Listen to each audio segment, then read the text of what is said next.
Assalamualaikum warahmatullahi wabarakatuh. Bapak Ibu sekalian, apa kabar malam ini Bapak Ibu? Kita masuk ke hari ketiga mentoring kita ini. Sebelumnya saya mau tanya dulu, apakah suara saya cukup jelas kawan-kawan? Apakah suara saya cukup jelas kawan-kawan? Mohon direspon.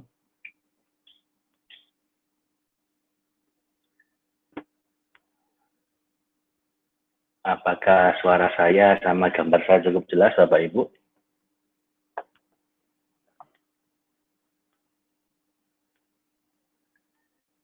Saya tunggu responnya kawan-kawan.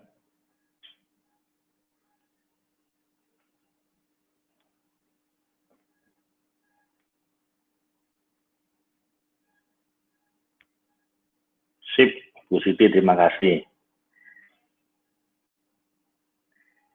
Oke, Bapak Ibu, kawan-kawan sekalian, kita mulai mentoring kita ini dengan berdoa dulu. Saya lupa 2 hari yang lalu itu kita tidak berdoa bareng ya. Sebenarnya saya sudah berdoa sendiri sih sebenarnya sebelum mulai, tapi nggak apa-apa. Kali ini kita akan berdoa bersama Bapak Ibu. Semoga ilmu kita ini memberi manfaat besar buat kita semua. Liridha'illah wa li syafa'ati Rasulillah ala hadhihi wa kulli niyatin shalihah. Al-Fatihah. Berdoa silahkan. A'udzubillahi minasyaitonir rajim. Bismillahirrahmanirrahim. Alhamdulillahirabbil alamin. Arrahmanir rahim. Maliki yaumiddin. Iyyaka na'budu wa iyyaka nasta'in. Ihdinas siratal mustaqim. Shiratal ladzina an'amta 'alaihim ghairil maghdubi 'alaihim waladdallin. Amin. Subhanaka la ilma lana illa ma 'allamtana innaka antal alimul hakim. Allahumma anfa'na bima 'allamtana wa 'allimna ma yanfa'una. Rabbana atina fid dunya hasanah wa fil akhirati hasanah wa qina 'adzaban nar. Bi rahmatika ya arhamar rahimin, bi rahmatika ya aziz ya ghaffar ya rabbal alamin. Rabbana atina min ladunka rahmah wa hayyi' lana min amrina rasyada. Rabbana asmi lana nurana waghfir lana innaka ala kulli syai'in qadir. Sallallahu ala sayyidina Muhammadin wa ala alihi washabbihi wasallam. Alhamdulillahi rabbil alamin. Baik Bapak Ibu, terima kasih atas kebersamaannya. Saya review sebentar Bapak Ibu tentang materi kita, bahwa selama 5 hari ini hari ketiga, jadi dari pertengahan jalan, kita sedang belajar bersama dan sedang berusaha mempraktekkan tentang 2 hal, 2 kebiasaan sederhana yang kalau kita lakukan dengan sungguh-sungguh, dengan konsisten, dengan sepenuh hati, itu akan mengubah hidup kita Bapak Ibu. Jadi jangan terkecoh dengan kesederhanaannya.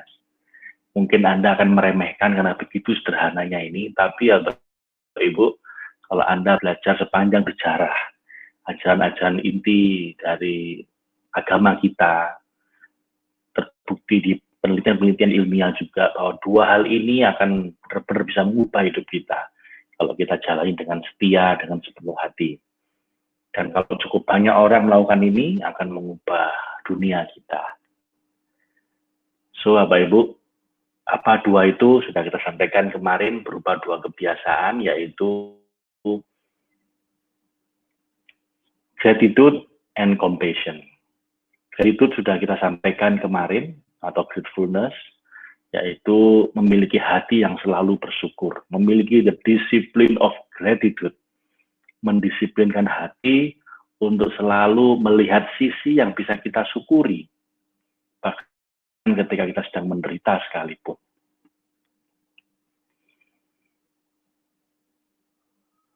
Mendisiplinkan hati untuk selalu bersyukur ini Bapak Ibu tidak selalu mudah. Kalau semua sedang baik-baik saja, mungkin gampang untuk bersyukur, walaupun nggak semua orang mau bersyukur ketika semua baik-baik saja. Tapi jauh lebih mudah untuk bersyukur ketika kita sedang mengalami hidup yang serba indah, serba mudah, ketika keluarga serba harmonis, ketika rezeki serba lancar, ketika badan sedang sehat-sehatnya. Ya mudah sekali untuk bersyukur, walaupun nggak semua orang mau bersyukur, tapi itu masih mudah. Yang susah itu adalah ketika semua serba sulit, Bapak Ibu. Ketika badan sedang sakit, ketika rumah tangga sedang bermasalah, ketika rezeki sedang terkendala, itu lebih mudah gloomy, stres, depresi, atau mengeluh daripada bersyukur. Tapi disitulah Bapak Ibu tantangannya untuk kita bisa memiliki the discipline of gratitude, memiliki kedisiplinan hati untuk selalu bersyukur no matter what, tidak peduli apapun kondisinya. Nah itu perlu latihan Bapak Ibu. 2 hari terakhir saya sudah sampaikan pada Anda latihan-latihannya. Ada 10 latihan yang terbukti secara ilmiah itu akan membantu kita untuk bersyukur. Sekarang terserah Anda, Bapak Ibu, Anda mau melatihnya apa tidak. Dan dari 10 itu saya pilihkan pada Anda 2 hal. 2 hal yang saya berharap Anda jadikan kebiasaan kita seumur hidup. Apa itu? Yang pertama, ketika Anda mau tidur sama bangun tidur, biasakan at least di awal hari dan menutup hari kita itu dengan rasa syukur, Bapak Ibu. Nah, itu kita sampaikan namanya doa syukur kemarin ya. 10 menit aja sebelum tidur atau 10 menit saja ketika bangun tidur.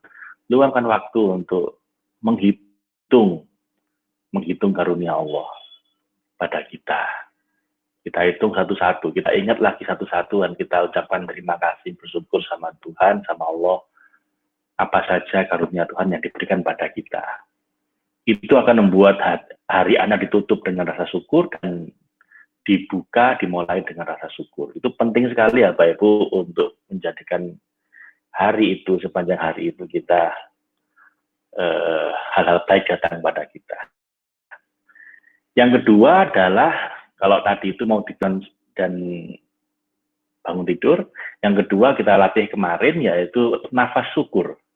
Kalau bisa seingatnya, sesering mungkin kita iringi tiap nafas kita itu dengan rasa syukur pada Allah, pada Tuhan, atas semua karunia-Nya.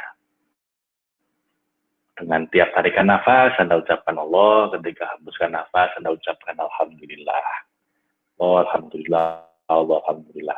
Sederhana Bapak Ibu, tapi kalau Anda bisa seperti itu, sesering mungkin, lebih sering ingatnya daripada lupanya, saya jamin, I guarantee you, saya jamin Bapak Ibu, hidup Anda akan jauh lebih indah, jauh lebih baik, dan Allah pun akan jauh lebih cinta sama Anda.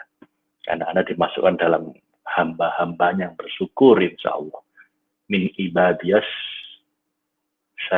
syakirin, menjadi hamba yang bersyukur. So, Bapak Ibu, nah sekarang kita masuk bagian yang kedua, yaitu compassion.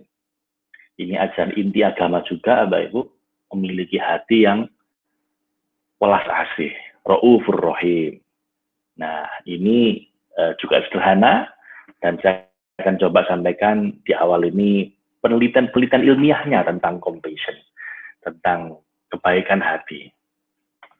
Saya tadi baru ikut semacam online webinar dari Stanford University, namanya Center for Compassion and Altruism. Jadi di Stanford University, satu kampus terbaik di Amerika, itu punya pusat penelitian dan pendidikan tentang compassion and altruism, tentang kebaikan hati dan suka menolong. Jadi kalau bukan topik yang benar-benar serius, nggak mungkin sampai kampus sebesar itu saya punya pusat penelitiannya. Dipimpin oleh Dr.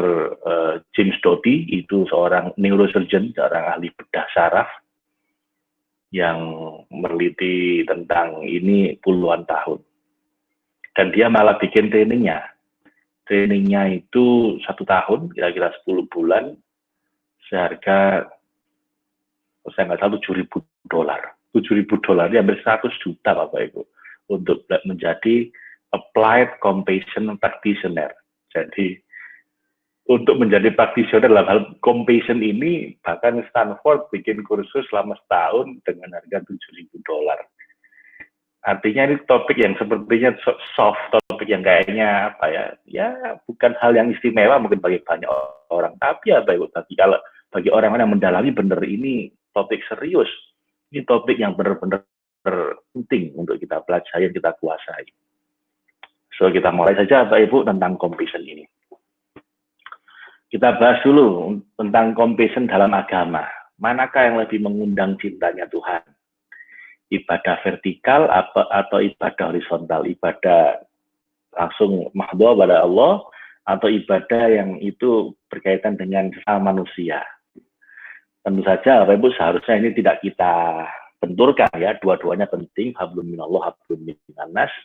Cuman seringkali Bapak Ibu Allah itu memberikan bobot yang lebih besar pada kebaikan hati pada sesama manusia dibanding ibadah pada Tuhan sendiri.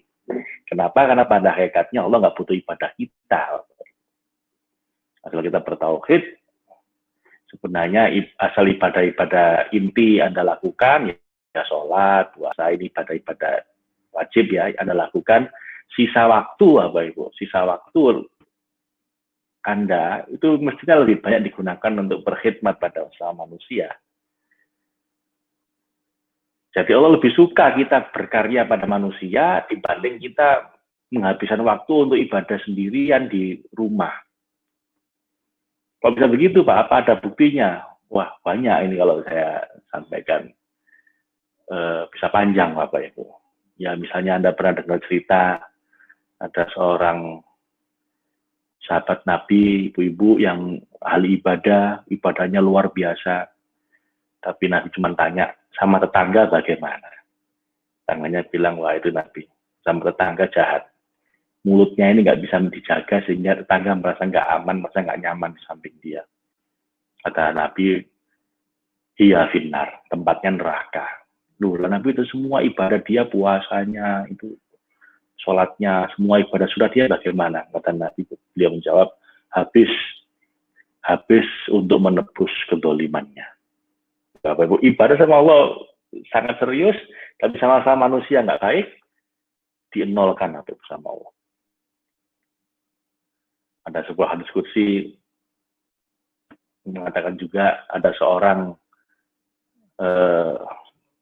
ada menceritakan si Ali Al-Jabir, beliau bilang ada seorang adik kakak, si adiknya ini ahli maksiat, kemudian minum, nggak mau ibadah, kakaknya ini ahli ibadah. Suatu hari kakaknya menasihati terus sampai bosan nggak diikuti sama adiknya.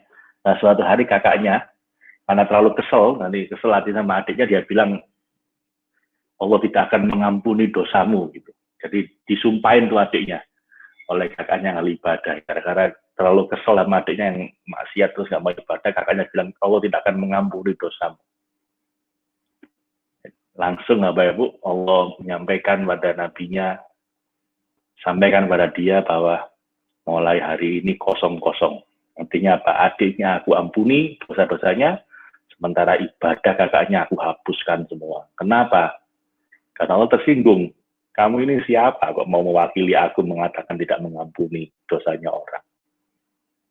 Jadi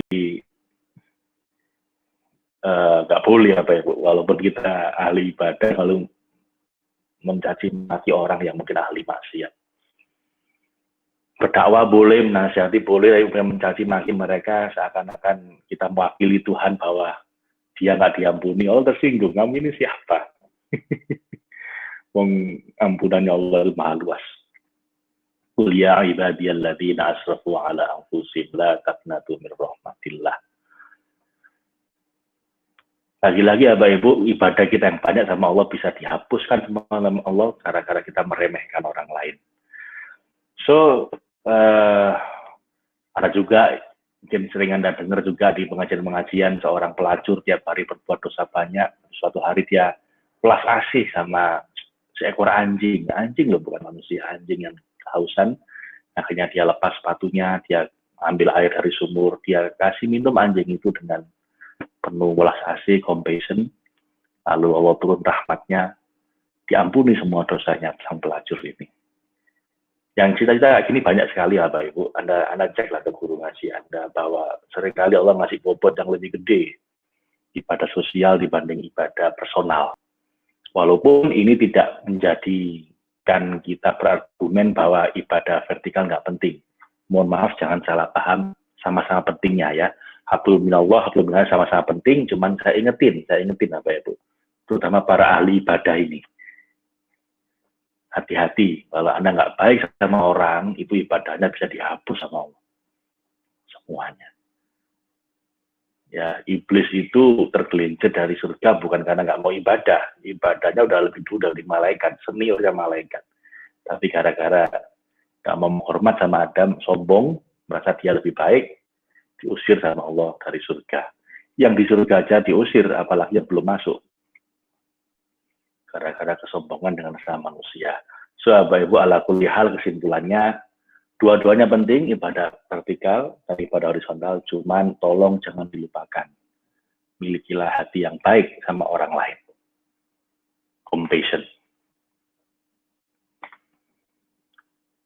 Nah, ini ajaran inti semua agama, Bapak Ibu. Semua agama itu beda-beda teologinya. Teologi itu akidahnya beda-beda. Syariatnya beda-beda, tapi satu hal yang sama mereka. Di semua nabi, semua agama, itu mereka semua mengajarkan kebaikan hati pada sesama manusia. Jadi ini ajaran inti ya Bapak Ibu. Kalimatun sawah, sesuatu yang yang sama semua di agama, di level akhlak itu hampir semua agama mengajarkan hal yang sama, yaitu akhlak yang baik, kindness. Dan inti akhlak yang baik adalah kindness. Nah, ini mau saya sampaikan ceramahnya Imam Faisal Abdul Rauf. Ini beliau adalah, kalau nggak beliau atau ayahnya beliau adalah pendiri Islamic Center di New York. Jadi tokoh agama Islam yang sangat dihormati di New York, tidak ada untuk orang Islam, tapi juga orang-orang non-Muslim pun menghormati beliau. Dan beliau sedang ceramah tentang bahwa compassion, belas kasih, itu adalah ajaran inti dari agama Islam. Jadi salah besar kalau orang beranggapan bahwa Islam mengajarkan kekerasan, mengajarkan peperangan yang tidak berbelas kasih. Kita itu perang hanya untuk membela diri. Semua perangnya Rasulullah itu perang untuk membela diri, bukan perang untuk berekspansi. So kita lihat dulu video dari Imam Faisal Abdul Rauf. Speaking about compassion from an Islamic point of view, and perhaps my faith is not very well thought of as being one that is grounded in compassion, the truth of the matter is otherwise. Our holy book, the Quran, consists of 114 chapters, and each chapter begins with what we call the Basmala, the saying in the name of God, the all-compassionate, the all-merciful.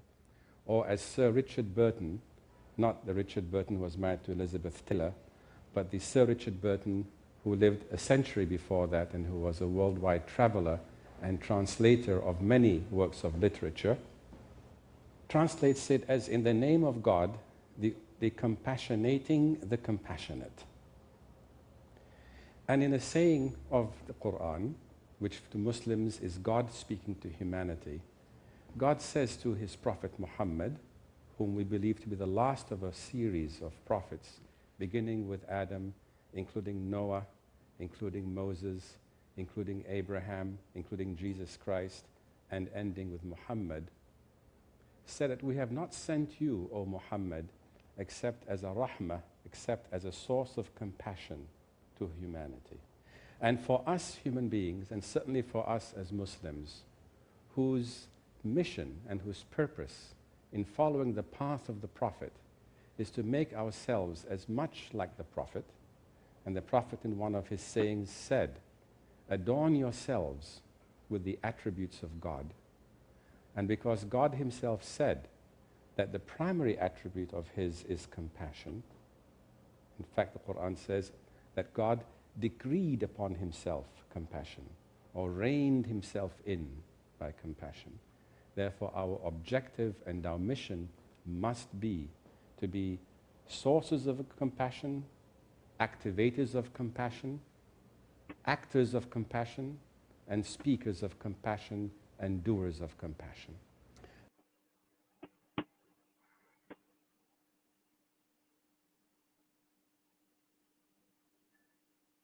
Ya, Bapak Ibu, sudah sangat jelas. Itu aja inti agama Islam juga tentang compassion ini. Nah, sekarang bagaimana dengan bisnis? Bagaimana penerapan compassion atau kebaikan hati kalau di dunia bisnis ya? Nah, ternyata Bapak Ibu, dengan memiliki kebaikan hati, itu bisnis pun bisa jadi sangat besar. Saya kutip dari buku yang sangat legendaris, Good to Great, karya Jim Collins. Ini udah buku dari klasik, sangat lama buku ini. Dia meneliti ribuan orang, 500 perusahaan yang terbesar di dunia selama 30 tahun terakhir. Dari 500 itu ada sekitar 1.000 lebih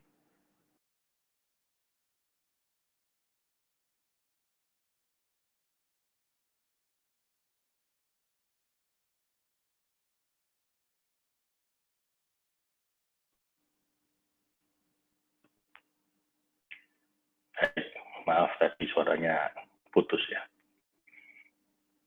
Jadi penelitian dia, Bapak Ibu kalau suara saya ada yang kurang jelas silakan disampaikan ya kalau suara saya keputus.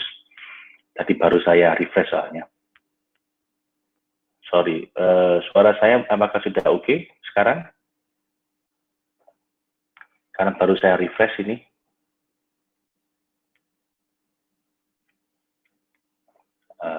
Kata Pak Iwan kok hilang suaranya.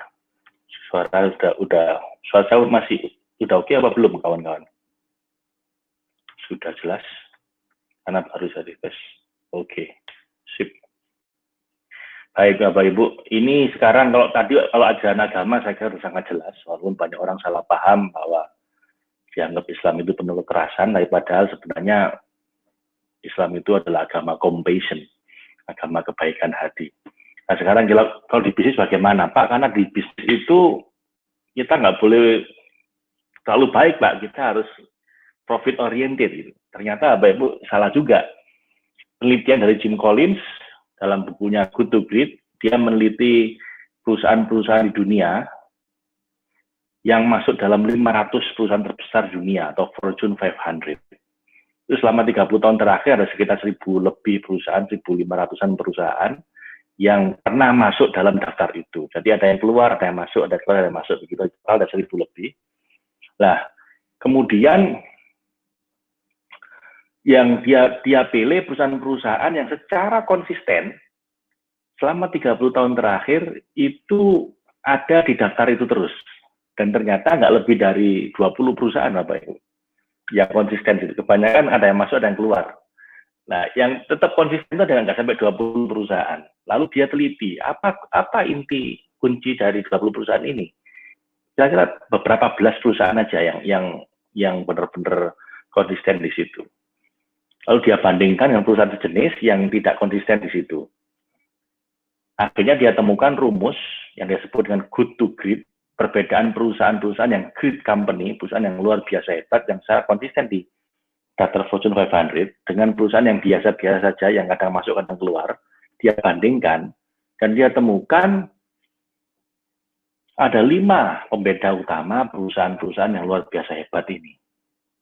Dan 5 itu yang nomor 1 adalah pemimpinnya. Who is the leader? Jadi yang membedakan pertama adalah pemimpinnya. Pemimpin yang seperti apa yang termasuk perusahaan yang luar biasa hebat ini?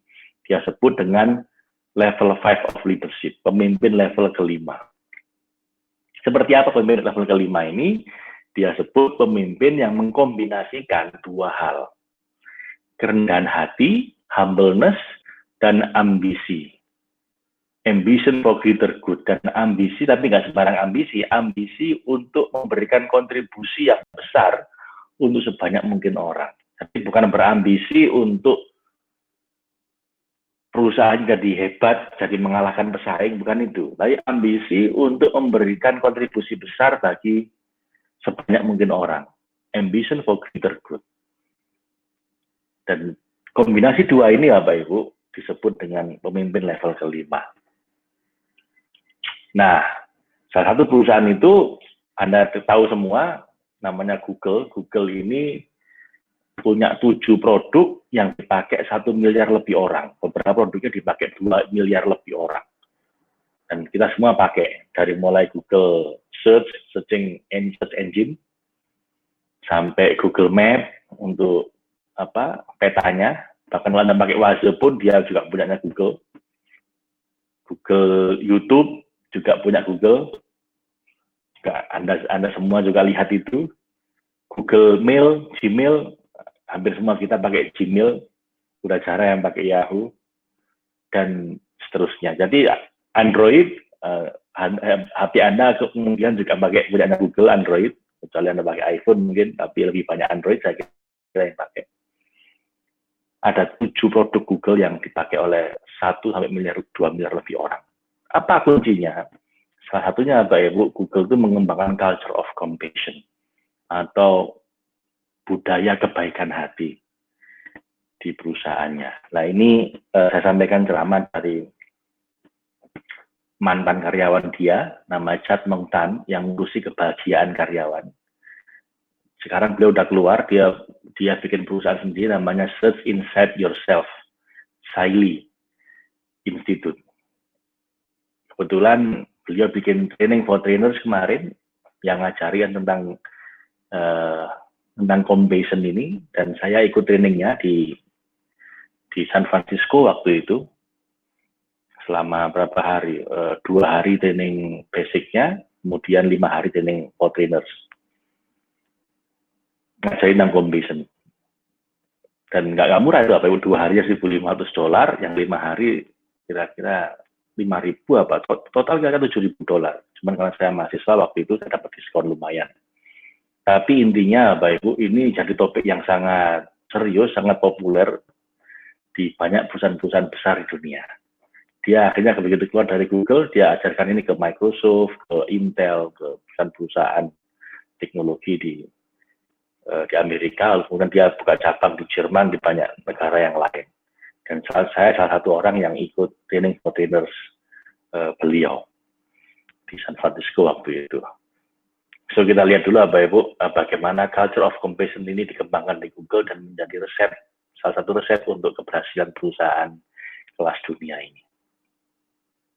Oops, videonya hilang gara-gara saya refresh tadi ya. Sebentar, saya masukkan dulu videonya Bapak Ibu.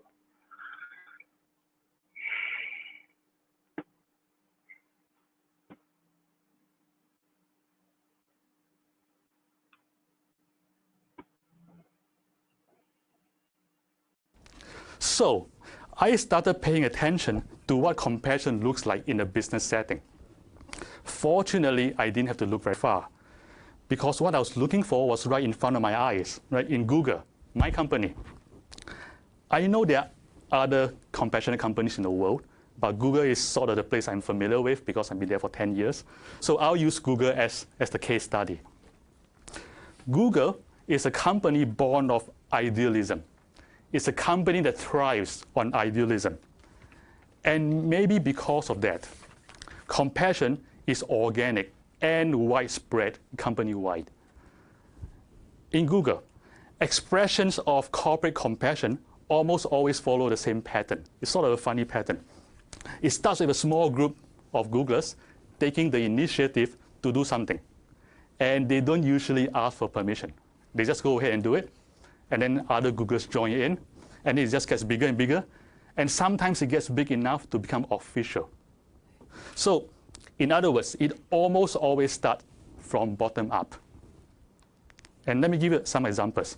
The first example is the largest annual community event where Googlers from around the world donate their labor to their local communities was initiated and organized by 3 employees before it became official, because it just became too big. Another example, 3 Googlers, a chef, an engineer, and most funny, a massage therapist. 3 of them, they learned about a region in India where 200,000 people live without a single medical facility. So what do? They just go ahead and started a fundraiser. And they raised enough money to build this hospital, the first hospital of its kind for 200,000 people. During the Haiti earthquake, a number of engineers and product managers spontaneously came together and they stay up overnight to build a tool to allow earthquake victims to find their loved ones. And expressions of compassion is also found in our international offices.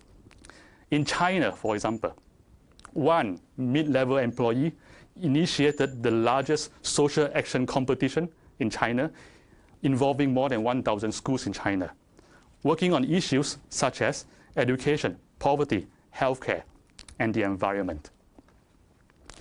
There is so much organic social action all around Google that the company decided to form a social responsibility team just to support this effort. And this idea again came from the grassroots, from 2 Googlers who wrote their own job descriptions and volunteered themselves for the job. And I found it fascinating that the social responsibility team was not formed as part of some grand corporate strategy, right? It was like 2 persons say, let's do this. And the company said yes. So it turns out that Google is a compassionate company because Googlers found compassion to be fun. But again, fun is not enough. There are also real business benefits. So what are they? The first benefit of compassion is that it creates highly effective business leaders. What does that mean? There are 3 components of compassion. There is the affective component, which is I feel for you. There is the cognitive component, which is I understand you. And there is a motivational component, which is I want to help you. So what has this got to do with business leadership? According to a very comprehensive study led by Jim Collins and documented in the book Good to Great, it takes a very special kind of leader to bring a company from goodness to greatness. And he calls them level 5 leaders. These are leaders who, in addition to being highly capable, possess 2 important qualities, and they are humility and ambition. These are leaders who are highly ambitious for the greater good. And because they're ambitious for greater good, they feel no need to inflate their own egos. And they, according to the research, make the best business leaders. And if you look at these qualities in the context of compassion, we find that the cognitive and affective components of compassion, understanding people and empathizing with people, inhibits, tones down what I call the excessive self-obsession that's in us, therefore creating the conditions for humility. The motivational component of compassion creates ambition for greater good. In other words, compassion is the way to grow level 5 leaders. And this is its first compelling business benefit. The second compelling benefit of compassion is that it creates an inspiring workforce. Employees mutually inspire each other towards greater good. It creates a vibrant, energetic community where people admire and respect each other.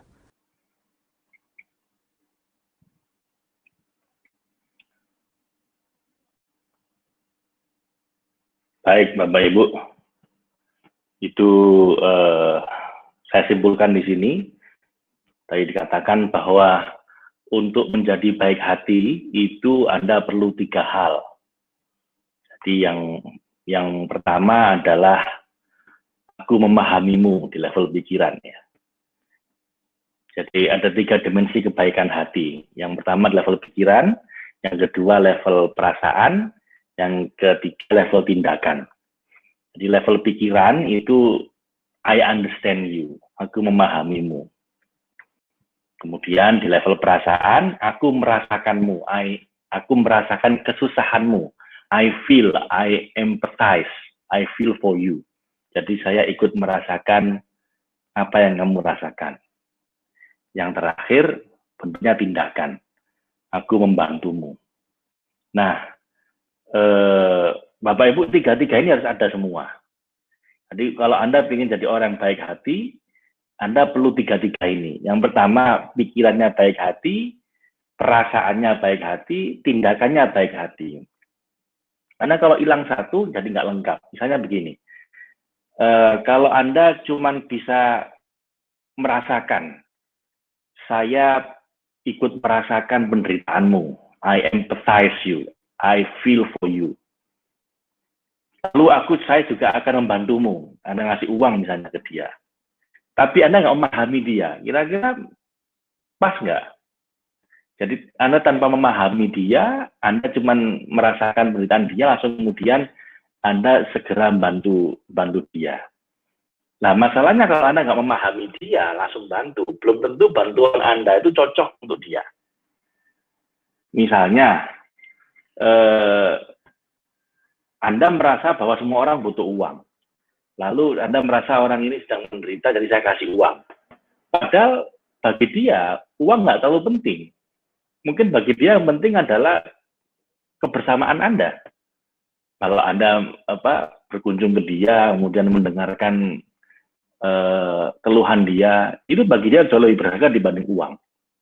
Loh, gara-gara nggak memahami dia, niat Anda untuk berbuat baik dan menolong malah nggak terlalu membantu dia. Sebaliknya, Anda mungkin merasa bahwa orang seperti ini perlunya didengarkan, lalu Anda dengerin dia. Padahal menurut dia perlunya dikasih uang. Dia perlunya uang, bukan hiburan berupa nasihat-nasihat. Lah, Anda salah lagi tuh.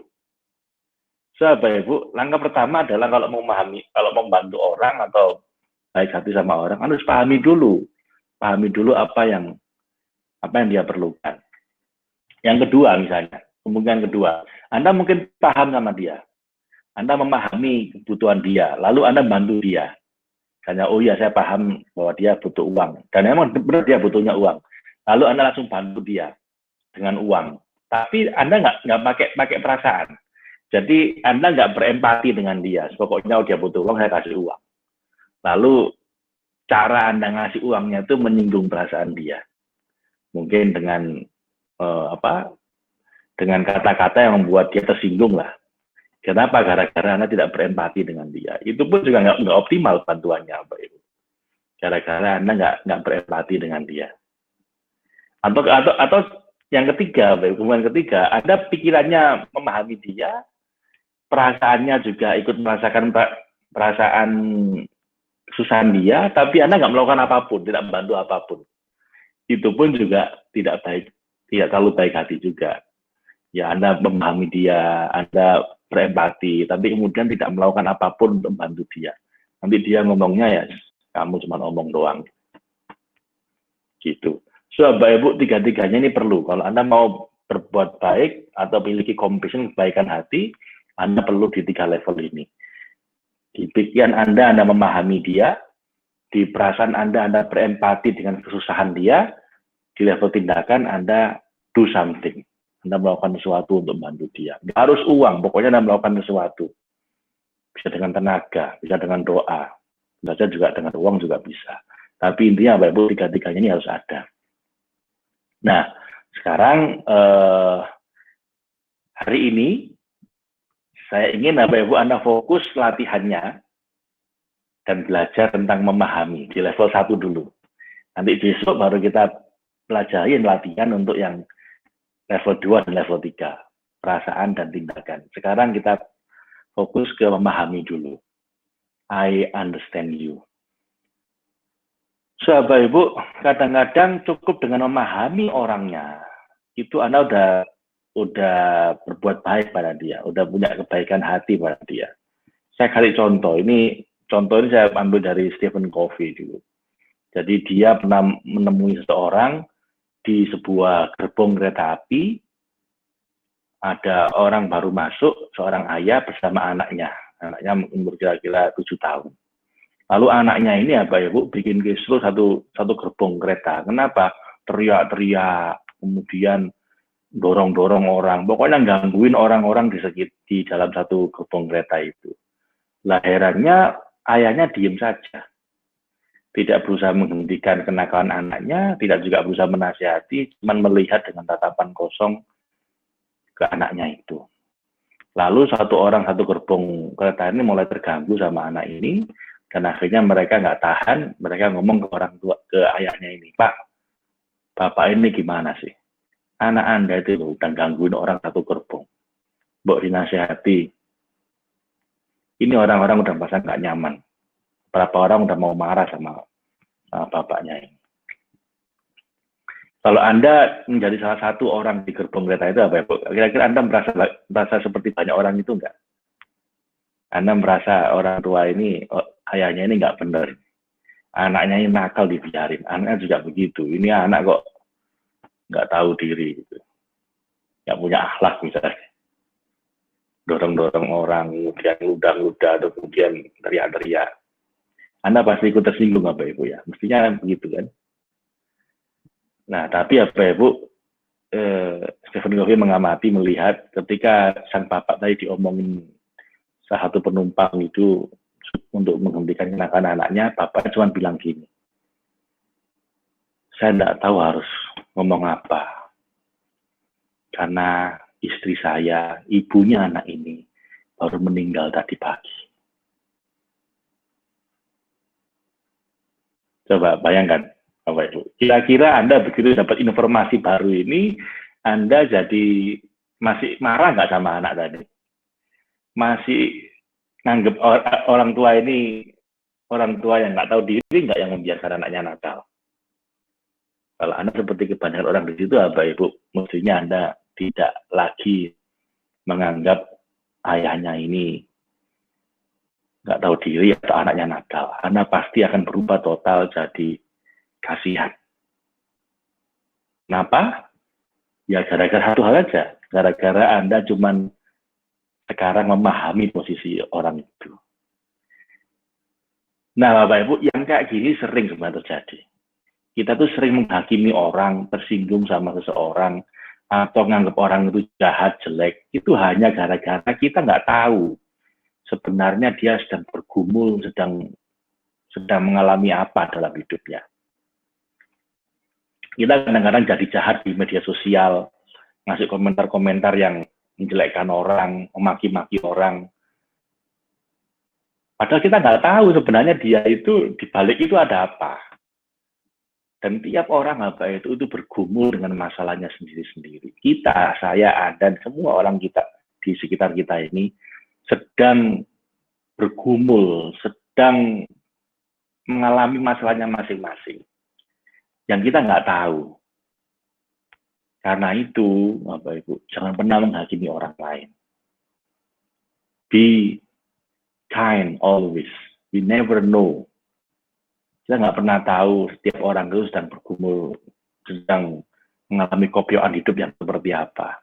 Mungkin dia sedang utangnya sedang banyak, mungkin dia sedang berantem sama istrinya, mungkin dia sedang anaknya sakit tumor, kanker. Kita nggak tahu apa itu. Jadi jangan mudah menghakimi orang, terutama di media sosial. Jangan juga komentar-komentar yang bikin orang sakit hati. Jangan juga ikut-ikutan komentar, padahal Anda tahunya kan di permukaan saja. Bapak Ibu, ini sangat penting. Kalau Anda ingin jadi orang yang baik hati, mulai dari sejak pikiran kita. Tidak suka menghakimi orang lain. Terutama orang-orang yang mungkin seleranya beda dengan kita. Terutama orang-orang yang mungkin pilihan politiknya beda, pilihan presidennya beda, mungkin mazhab agamanya beda. Jangan mudah mengkritik atau ngomong jelek lah ke orang lain. Karena kita nggak tahu tiap orang itu bergumul dengan masalahnya masing-masing. Kalau Anda suatu hari tergoda ingin menghakimi orang, ingat cinta ini.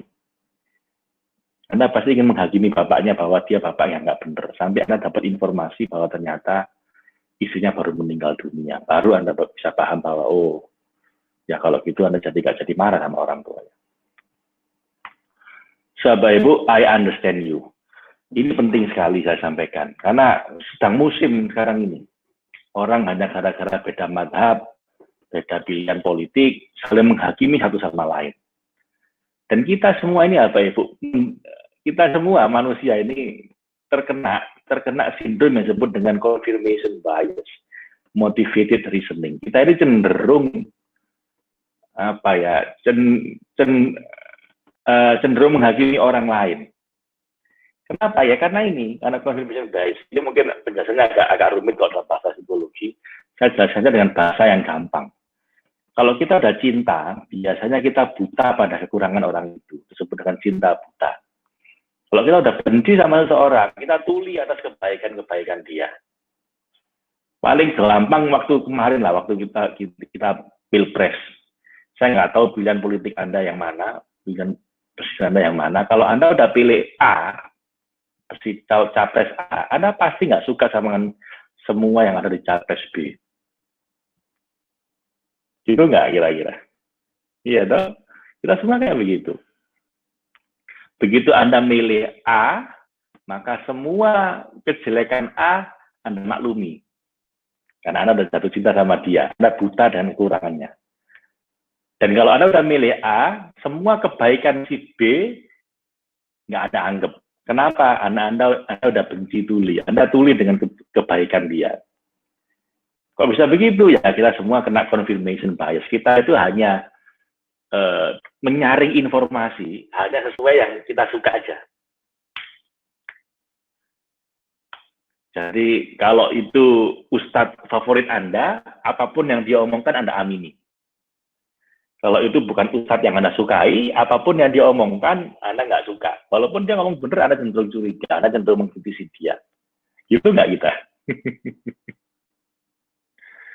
Jadi Bapak Anda nggak sendirian. Semua dari kita mengalami sindrom ini, confirmation bias, motivated reasoning. Jadi cara kita reasoning, cara kita berpikir ini, mencari argumentasi itu sebenarnya udah disaring sesuai dengan selera kita. Udah nggak objektif lagi. Jadi kalau itu sesuai dengan keyakinan kita, cenderung kita amini, walaupun salah. Kalau itu cenderung kita nggak suka dengan dia, walaupun dia benar, cenderung kita curigai. Dan kita semua begitu. Cinta buta, benci tuli. Kata almarhum Gombo dulu, tai kucing rasa coklat. Kalau udah cinta, walaupun tai kucing rasa coklat. Tapi kalau udah benci, walaupun baik, kita curigai. So, Bapak Ibu, nah kita latihan untuk tidak begitu lagi. Misalnya ini juga. Kadang-kadang kalau kita udah ada informasi di media sosial, kalau udah cocok dengan keyakinan kita, sudah langsung kita share.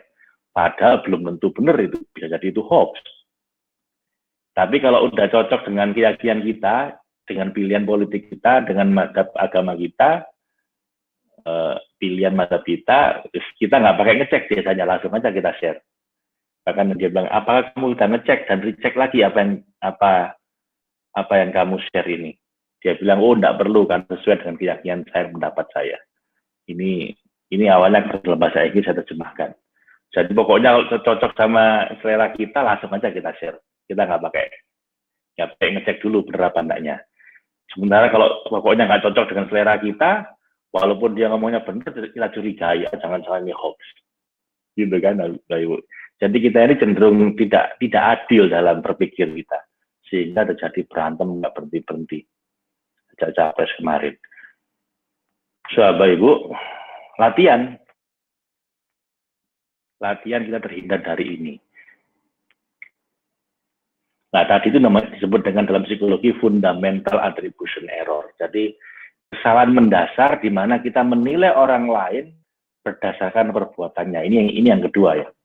Sementara kita menilai diri sendiri berdasarkan niat baik kita. Coba, Anda gitu nggak kira-kira? Jadi kita ini kalau menilai orang lain berdasarkan yang kelihatan saja, yang perbuatan dia. Sementara kita ingin orang lain menilai kita, itu bukan berdasarkan perbuatan kita, tapi berdasarkan niat baik kita. Misalnya nih, Anda sedang naik mobil, lalu ada orang naik motor ugal-ugalan. Pasti Anda cuma lihat, oh ini kurang ajar ini. naik motor ugal-ugalan. Karena Anda nggak ngecek dia kenapa kok naik motornya ugal-ugalan begitu. Yang Anda tahu pokoknya dia yang terlihat adalah perbuatannya dia naik motornya ugal-ugalan. Sementara kalau Anda sendiri satu hari melakukan kayak begitu, karena mungkin Anda sedang naik motornya agak ugal-ugalan karena Anda sedang mengejar deadline, atau Anda mungkin bahkan sedang mau nolong orang yang sakit atau istri mau melahirkan, lalu Anda naik motor maunya terabas lampu merah misalnya, kan Anda ingin orang lain itu paham niat baik Anda. Orang lain lihatnya mungkin perbuatan Anda aja, oh ini kurang ajar naik motor ugal-ugalan, tapi Anda berharap orang lain ngerti bahwa Anda melakukan itu karena Anda punya niat baik, mau nolong orang mungkin, atau istri mau melahirkan. Nah, kita sering nggak adil di situ, Bapak Ibu. Kita ingin orang lain menilai kita berdasar niat baik kita, tapi kita sendiri menilai orang lain berdasarkan perbuatan yang nampak. Nah, mari kita berhenti bersikap seperti ini, Bapak. Fundamental attribution error namanya. Nah, saya ada latihannya bagaimana supaya kita terhindar dari ini. Nah, terakhir sebelum kita latihan, Bapak Ibu, saya ingin Jadi supaya nggak seperti tadi, kita harus menjadi fundamental attribution angel. Nah, untuk supaya nggak kayak tadi, dibalik, nilailah orang lain berdasarkan niat baiknya. Jadi kalau misalnya Anda lihat ada orang naik sepeda motor ugal-ugalan, coba sampai dalam hati Anda, oh jangan dia sedang buru-buru. Itu aja. Jadi menjaga diri supaya nggak berprasangka buruk sama orang. Kenapa dia kok ngomongnya sembarangan? Oh mungkin dia sedang habis berantem dengan istrinya, jadi agak emosi. Jadi Anda cenderung memahami orang lain. Jangan lihat orang lain hanya dari perbuatan yang nampak, tapi dari niat baiknya. Sementara kebalikannya, Bapak Ibu, kalau berkaitan dengan diri Anda, maklumilah orang lain yang menilai kita berdasarkan perbuatan kita yang nampak. Kenapa? Ya karena dia nggak tahu niat baik kita. Jadi kalau misalnya ada orang memaki-maki Anda atau mengkritisi Anda, ya maklumi saja. Kenapa? Kan dia nggak tahu apa yang ada di hati Anda. Dia tahunya apa yang nampak. Nah, kalau Anda bisa begitu, Bapak Ibu, Anda menjadi angel. Anda menjadi malaikat. Fundamental attribution angel. Anda menjadi ya niru malaikat gitu ya. Nah, kita sedang latihan untuk baik hati di sini. Juga dulu guru saya, Bapak Ibu, pernah bilang, waktu saya ngaji Al-Hikam dulu, akhlak terbaik adalah berprasangka baik pada Allah dan pada orang lain. Sementara akhlak buruk adalah berprasangka buruk pada Allah dan pada orang lain. Saya pikir dulu ini cuman prasangka aja loh. Kenapa kok jadi masalah ya? Kok jadi ukuran akhlak terburuk sama akhlak terbaik? Sampai saya tahu ini, ketika saya baca psikologi, saya baca akhlak factor, bahwa prasangka kita itu menentukan nasib kita. Bahwa walaupun cuma prasangka, itu bisa menentukan nasib kita. Kalau Anda baca akhlak faktor, prasangka buruk itu akan cenderung Anda bernasib buruk, bernasib sial. Sementara prasangka baik membuat Anda jadi bernasib baik, serba beruntung. Dan orang yang compassion, yang baik hati itu selalu berprasangka baik sama orang dan sama Allah. So, Bapak Ibu, silahkan kalau ada pertanyaan. Karena setelah ini kita akan latihan.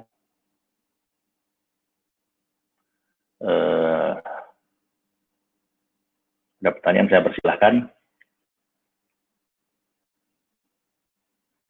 Sambil saya nunggu pertanyaan Anda, saya sampaikan dulu latihannya, Bapak Ibu. Oke, sebentar. Saya break sebentar ya, saya perlu ke toilet. Sambil Anda tuliskan dulu, Bapak Ibu, kalau ada pertanyaan. Saya kebanyakan minum, jadi perlu ke toilet sebentar aja.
Baik, nggak ada pertanyaan Bapak Ibu?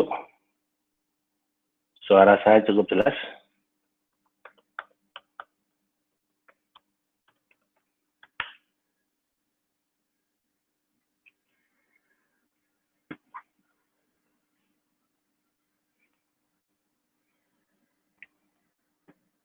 Sip. Baik, kawan-kawan, dari ceritanya saya sedang menjalani intermittent fasting.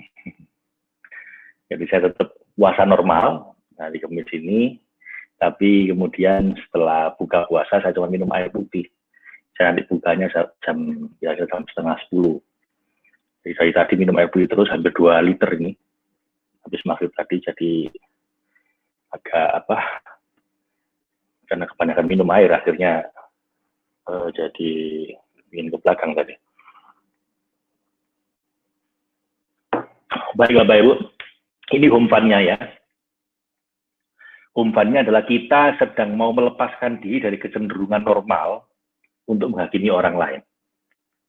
Jadi kita ingin jadi orang nggak normal ini, di mana tidak lagi suka menghakimi orang lain, tidak lagi suka memiliki fundamental attribution error atau confirmation bias, tapi menjadi orang yang fundamental attribution angel ya. Jadi kita semua Bapak Ibu terkena sindrom yang namanya cinta buta dan benci tuli. Nah karena itu mulai sekarang coba Anda bikin semacam catatan kecil atau diary atau jurnal. Coba renungkan, kapan saat-saat Anda pernah mengalami cinta buta, di mana Anda suka sama seseorang, sehingga nggak bisa lihat kekurangannya. Yang Anda lihat cuma kebaikannya. Mungkin ketika Anda sedang jatuh cinta dulu dengan istri Anda atau suami Anda, atau ketika pilpres, nah, Anda jatuh cinta sama seorang capres, sehingga Anda hanya bisa lihat kebaikannya, nggak bisa lihat kekurangannya. Atau Anda jatuh cinta sama seorang ustadz yang mungkin favorit Anda lah, sehingga Anda nggak bisa lihat kekurangannya, Anda cuma lihat kebaikannya. Lalu juga tuliskan juga Bapak Ibu, ketika Anda terjebak dalam benci tuli. Kapan? Misalnya Anda tiba-tiba nggak suka sama seseorang, bisa jadi mungkin tetangga atau saudara jauh atau saudara dekat atau teman yang mungkin bikin Anda sakit hati.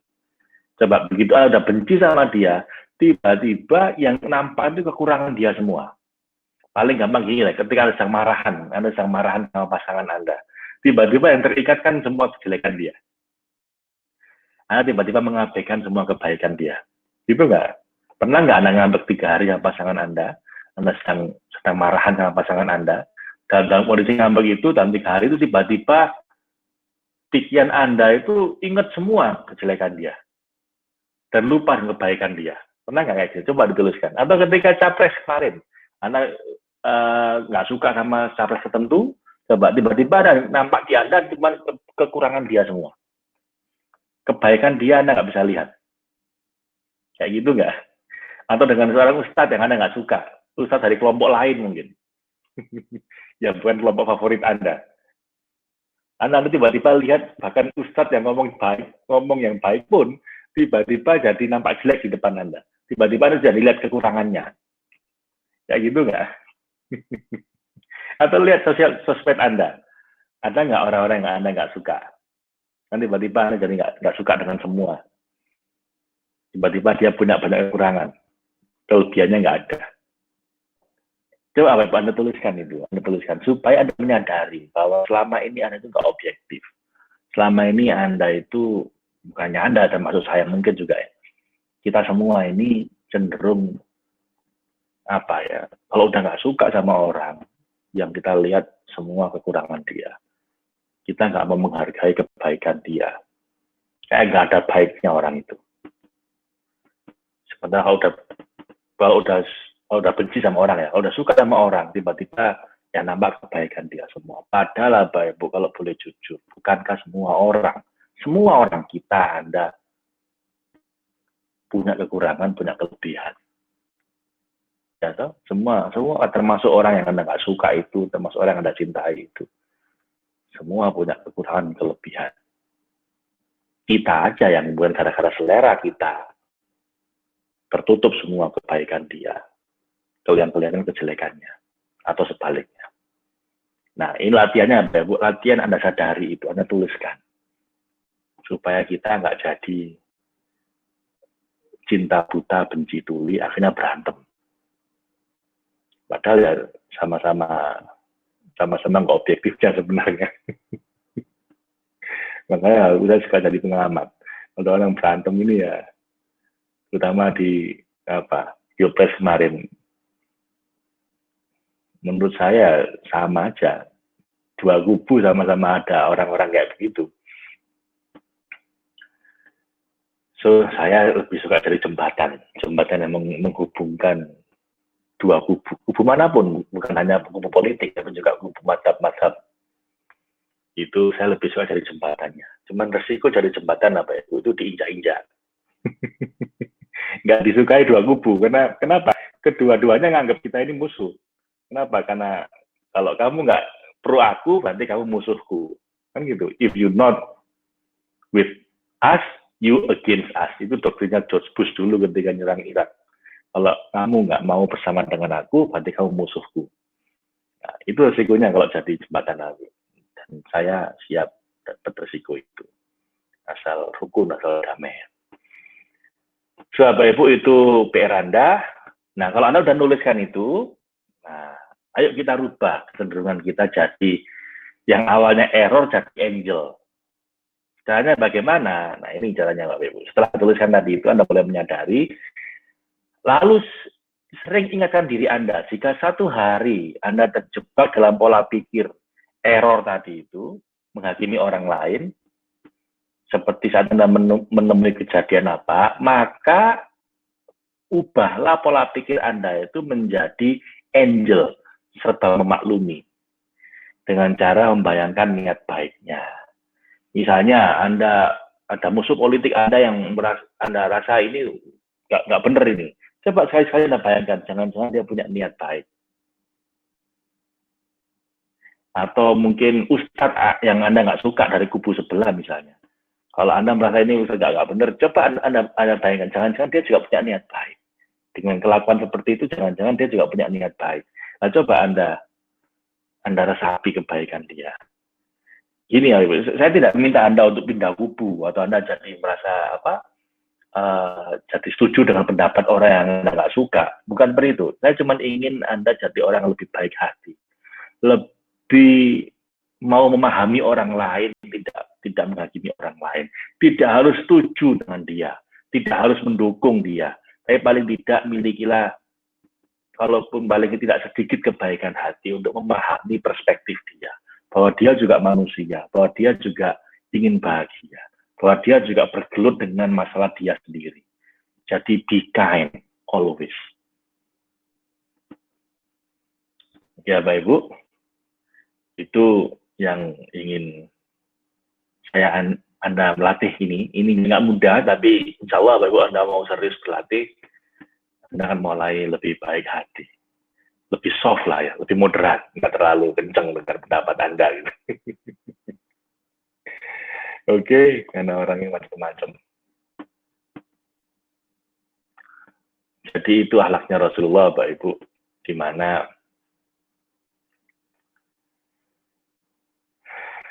memiliki kebaikan hati. Baik, sampai sini apa ada pertanyaan, kawan-kawan? Sudah 1 jam ini, karena kalau enggak, saya akan akhiri dengan latihan terakhir hari ini, yaitu kita masuk ke level kedua, perasaan baik hati. Kalau tadi kan pikiran ya, sekarang perasaan. Perasaan, I feel you, I feel your pain and sorrow. Saya bisa merasakan penderitaanmu dan kesedihanmu. Nah, ini level 2. Kalau yang pertama tadi kan aku memahamimu, pikiran. Sekarang di perasaan, aku bisa merasakan penderitaanmu. Dan ini apa ya Bu? Dalam Al-Quran dikatakan bahwa Nabi semua nabi sebenarnya itu punya hati yang seperti ini, punya rasa empati yang besar. Khususnya di Quran dikatakan Nabi Muhammad, laqad ja'akum rasulun min anfusikum, telah datang padamu rasul, utusan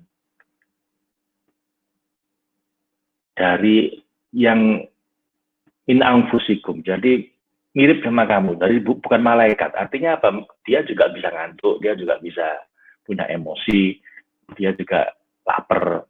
Ya sama dengan kita, cuman nabi aja.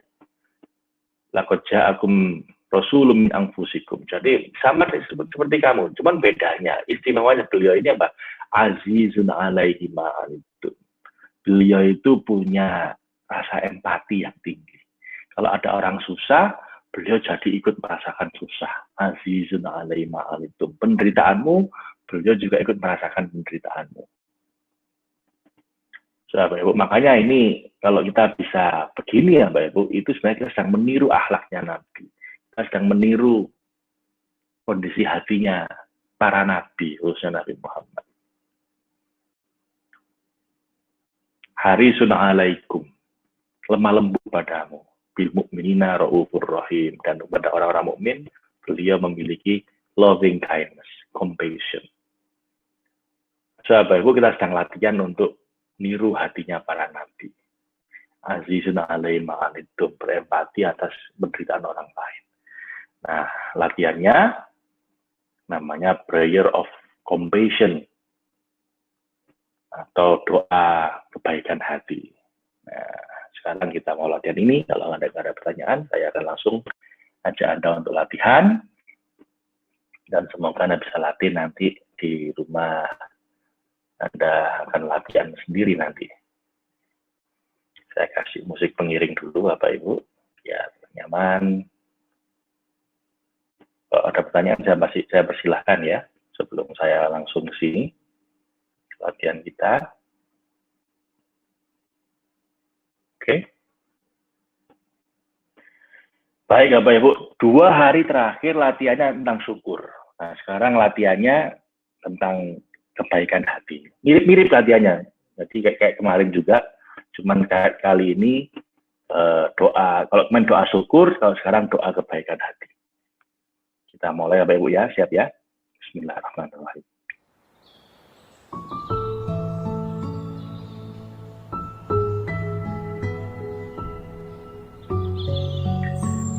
Baik, kawan-kawan, Bapak Ibu sekalian,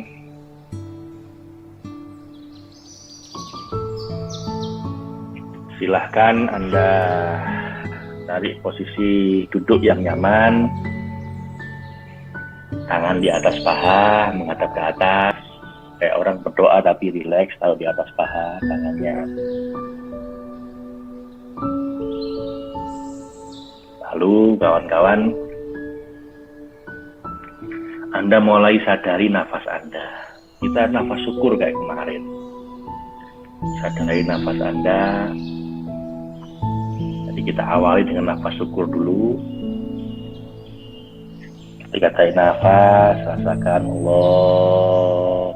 Ketika keluar nafas, hembuskan nafas Anda. Sambil rasakan syukurnya, alhamdulillah. Tarik nafas, Allah. Keluar nafas, alhamdulillah.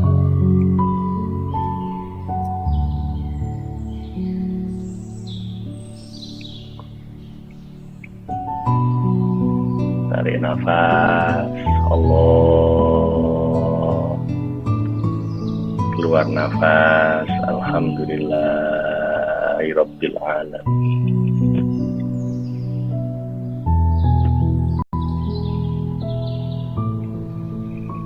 Allah, alhamdulillah. Rasakan cinta kita pada Allah, rasakan syukurnya di tiap tarikan dan hembusan nafas kita. Allah, alhamdulillah. Allah, alhamdulillahirabbil alamin. Nah, sekarang Bapak Ibu Anda bayangkan orang yang Anda cintai.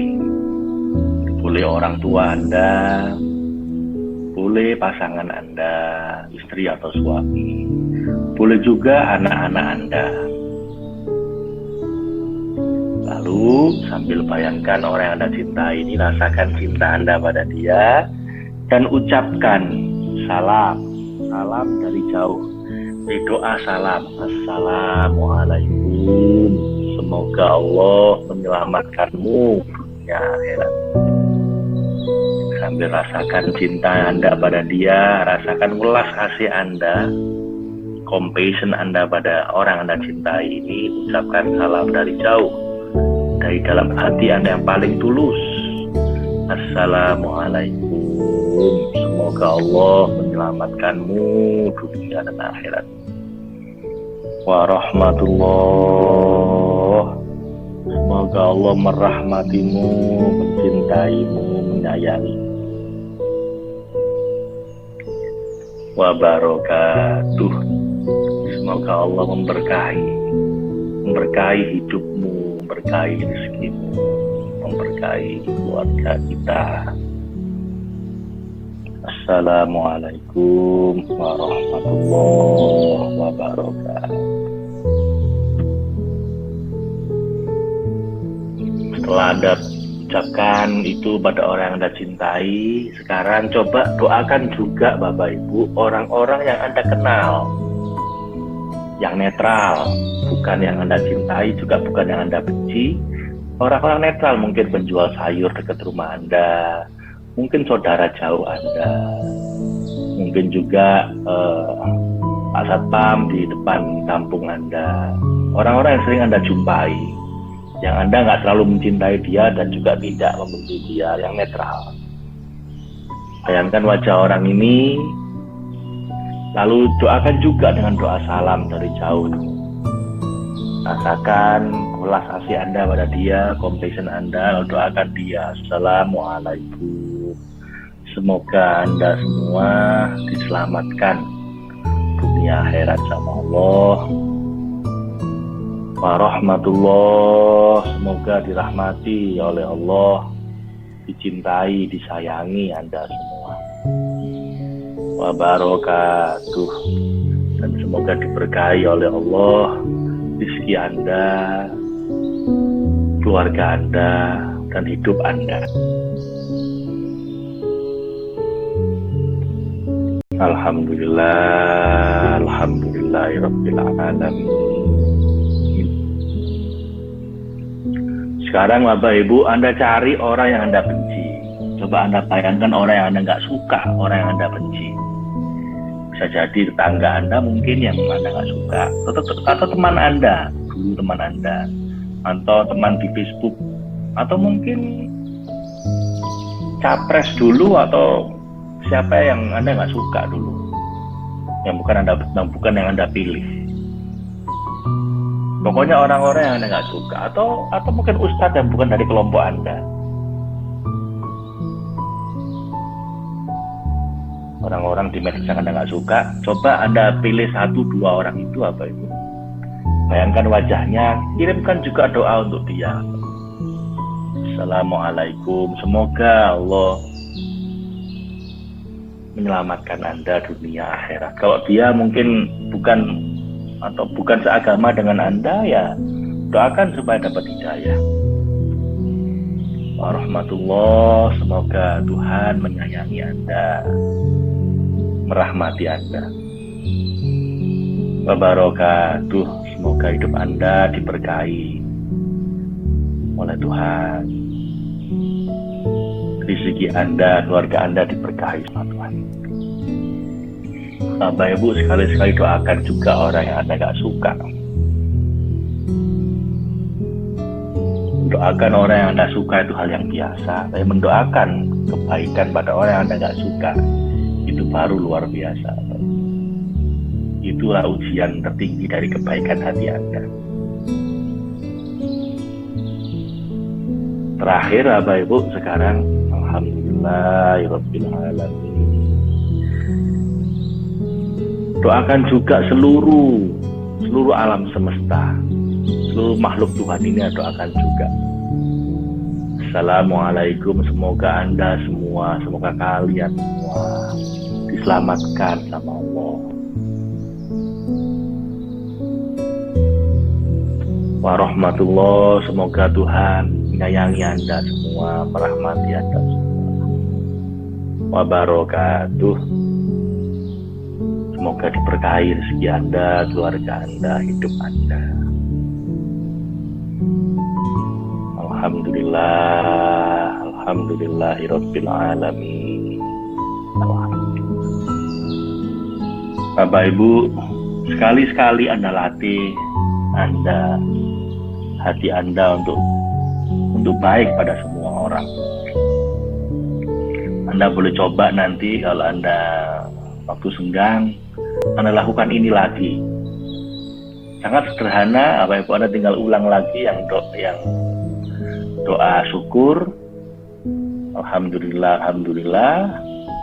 Setelah itu Anda pilih satu-satu orang-orang yang Anda doakan, mulai dari orang yang Anda cintai, orang yang netral, orang yang Anda nggak suka, dan terakhir pada seluruh umat manusia, seluruh makhluk Tuhan. Dengan doa yang sangat standar, Bapak Ibu, yaitu doa salam. Doakan mereka selamat dunia akhirat. Assalamualaikum. Doakan mereka dapat rahmat, kasih sayangnya Tuhan, warahmatullah, dan doakan mereka semua diberkahi rezekinya, keluarganya, hidupnya, wabarakatuh. Dulu Bapak Ibu,